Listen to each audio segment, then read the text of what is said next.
संसार की याद में केवल जलन है, पर भगवान की याद में परम सुख है, परम शांति है। जब कभी हृदय एक बार कभी कृष्ण बोल करके उनको याद करे, एक बार श्री राधा रानी का नाम लेके उनको याद करे, तो हृदय ऐसे लगेगा आनंद से तर हो गया, आनंद से भर गया।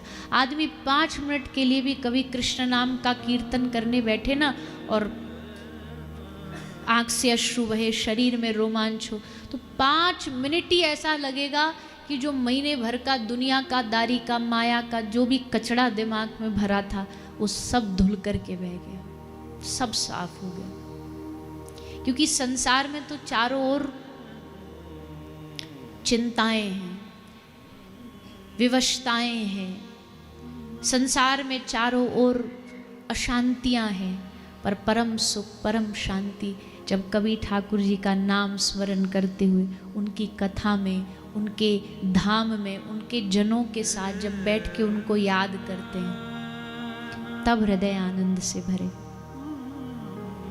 इसलिए हम बार बार कहते हैं, दुनिया में लोग कहते हैं रोना नहीं चाहिए, हम कहते हैं खूब रो, जितना रो सको रो, पर संसार के लिए मत रो। खूब रो, पर किसके लिए रो?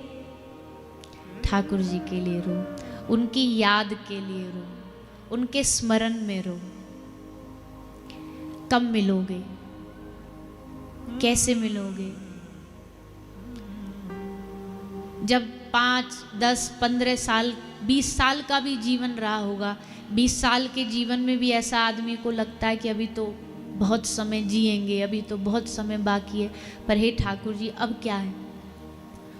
हम कहते हैं 2025 भी ऐसे ही चला जाएगा, 2026 भी ऐसे ही चला जाएगा, हर एक वर्ष, हर एक साल जीवन का ऐसे गुजरता चला जाएगा। कुछ ना मिलेगा तो वो आप नहीं मिलोगे। सब चीज़ ऐसी बढ़ती चली, संसार बहता चला जाएगा, संसार किसी के लिए नहीं रुकता है, संसार ऐसे ही चलता चला जाएगा। एक के बाद एक दिन, एक के बाद एक साल, एक के बाद एक महीना, सब समय ऐसे जैसे कोई मुट्ठी से रेत फिसलता चला जाता है, वैसे ही जीव के जीवन से सब छूटता चला जाता है। ऐसे में अगर हे प्रभु, हे प्राणनाथ, आपकी याद न रही, आपको न याद करते रहे, आपका नाम न लेते रहे, तो इस जीवन का फिर क्या लाभ रहेगा? हर दिन प्रतीक्षा करनी चाहिए। किस चीज़ की? ठाकुर जी की कृपा की। हर दिन प्रतीक्षा करनी चाहिए कि आज नहीं तो अब नहीं तो कभी ठाकुर जी की हम पर कृपा जरूर होगी। एक बार तो कभी तो ऐसा जीवन में होगा कि उनकी दृष्टि हम पर पड़ेगी, कभी तो ऐसा होगा कि उनकी याद में हम आएंगे। इस संसार में असंख्य जीव हैं, असंख्य जीव हैं। ऐसा कौन सा कर्म होगा जिस कर्म को देख करके कभी एक पल के लिए भी ठाकुर जी की हम पर दृष्टि पड़ेगी? संसार का कोई आदमी, लाखों की भीड़ में कोई हीरो खड़ा हो और वो हमें देख करके मुस्कुरा दे, जिसको हम अपना आइडल, आदर्श मानते, या हमारे ऊपर कोई सामान फेंक दे, हम उसके कितने आभारी होते हैं, कितने खुश होते हैं। उसने हमें देखा, वो हमें देख के मुस्कुराया। तो ऐसे कब होगा? जब हमारे ठाकुर जी हमको देख करके मुस्कुराएंगे। अभी बस वो मूर्ति बन करके खड़े रहते हैं। हम बोलते भी हैं, बात भी करते हैं, हम आते भी हैं, जाते भी, उनके सामने से निकलते भी हैं, लेकिन किसी दिन ऐसा हो जब वो मूर्ति भी मुस्कुरा करके हमें देखे, वो मूर्ति भी हम पर कृपा की नज़र से हमें देखे। ऐसी आशा और ऐसी प्रतीक्षा नहीं करते हम लोग। माता शबरी की प्रतीक्षा देखो,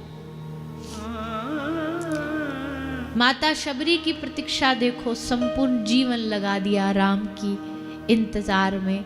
राम जी पधारेंगे, मेरे राम आएंगे, पूरा जीवन लगा दिया। सब लोग, सब आसपास के लोग मजाक उड़ाते हैं, ये कैसी बावरी हो गई है, पागल है, बुद्धि नहीं है, रोज सुबह उठ जाती है, नहाती है, धोती है, जल्दी जल्दी काम करती है, पता नहीं कब आ जाए, पता नहीं कब ठाकुर जी का दर्शन हो। उस प्रतीक्षा में भी कितना आनंद होता होगा जो प्रतीक्षा ठाकुर जी के लिए की जाती होगी। अब वो आ रहे होंगे, कहाँ तक आए पता नहीं, क्या ऐसा खिला दूं उनको आने पर कि वो प्रसन्न हो जाएं।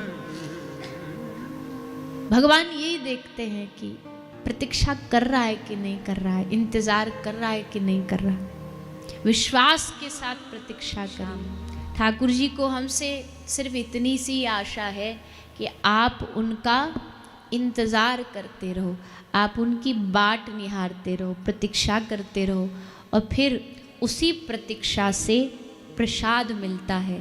प्रसाद क्या मिलता है? भगवत प्राप्ति। पर आरंभ में आवश्यक है प्रतीक्षा। ऐसी प्रतीक्षा किसने करी? भगवान के एक भक्त हुए गजेंद्र।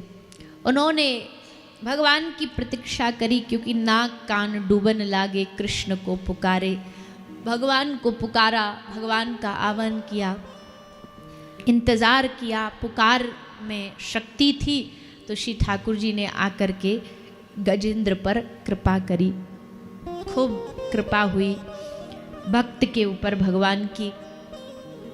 फिर सुखदेव जी महाराज वर्णन करते हैं भगवान के वामन अवतार का। भगवान ने वामन अवतार ग्रहण किया। वामन अवतार का कारण उद्देश्य बलि पर कृपा करना था, देवताओं को उनका सारा जो स्वर्ग है उसको पुनः प्रदान करना था। इसलिए भगवान वामन बन कर के आए बलि के द्वार पर। बलि ने स्वागत सत्कार प्रणाम किया, निवेदन किया, हमारे द्वार पर आप आए, ये हमारा सौभाग्य है। देने वाले से ज़्यादा लेने वाला महत्वपूर्ण होता कि उसने देने वाले को ये अवसर दिया सेवा का। इसलिए देने वाले को सर उठा के नहीं जीना होता। देने वाला जो होता है वो जिसने लिया उसका आभार व्यक्त करता है, और उसे वैसे भी पता देनहार कोई और है।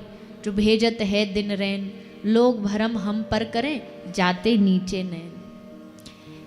देने वाला नैन नीचे झुका के चलता है। काय को? बोले देनहार कोई और है, लोग ठप्पा हम पे लगा रहे कि इसने दिया, इसने दिया, इसलिए लज्जा में सर झुका के चलता है। तो बलि जो है वो बड़े दाता तो है ही, दानी तो है ही। तो उन्होंने जैसे देखा कि भैया द्वार पर ब्राह्मण आए तो सब लुटा देना चाहिए, तो प्रार्थना करी कि हम आपको क्या प्रदान करें, क्या दें। वामन भगवान बोले ना ना ना, हम लेने नहीं आए कुछ भी, हमें नहीं चाहिए कुछ भी, हम तो संतोषी ब्राह्मण हैं। अब बड़ा विचित्र बात कि भैया कोई दे रहा और सामने वाला ले नहीं रहा, तो कुछ तो दाल में काला है। पर फिर निवेदन किया, महाराज आपका तो देखो पता नहीं, पर हमारा नियम है, हमने इस दरवाजे से कभी ब्राह्मण को खाली हाथ नहीं भेजा, तो आज हमारा नियम आपकी वजह से टूट जाएगा।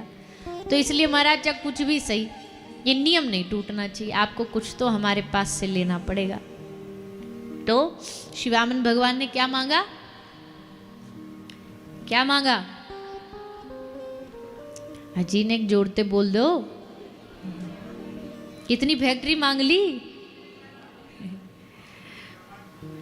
है? हाँ, 3 पग भूमि मांगी। तो 3 पग भूमि जैसे मांगी तो बलि राजा को इंसल्ट फील हुआ। बोले इतने बड़े दाता से कोई 3 पग मांगता है? अजी स्टेटस देख के तो मांगना चाहिए कम से कम। 1 2 3 में क्या हो जाएगा? भगवान वामन मनी मन बोल रहे हैं, बेटा तेरा अभी पाला अच्छे ब्राह्मण से पड़ा नहीं है, अभी तू हल्के में ले रहा हमको, तुझे 1 2 3 दे दे, पहले चौथे की तो तब सोचेंगे, पहले 3 तो दे। भगवान संकल्प लेते हैं पहले, बिना संकल्प के क्या पता मुकर जाए। तो संकल्प लेकर के 3 पग भूमि में भगवान ने इशारा किया। संकल्प हुआ तो बलि महाराज ने इशारा किया कि लीजिए प्रभु, हमने संकल्प कर दिया, अब आपका जहाँ का मन करे नाप लो, 1 2 3। तो वामन भगवान हंसे कि बोले ये बेटा तेरे 1 2 3 है, अब तू हमारे 1 2 3 देख।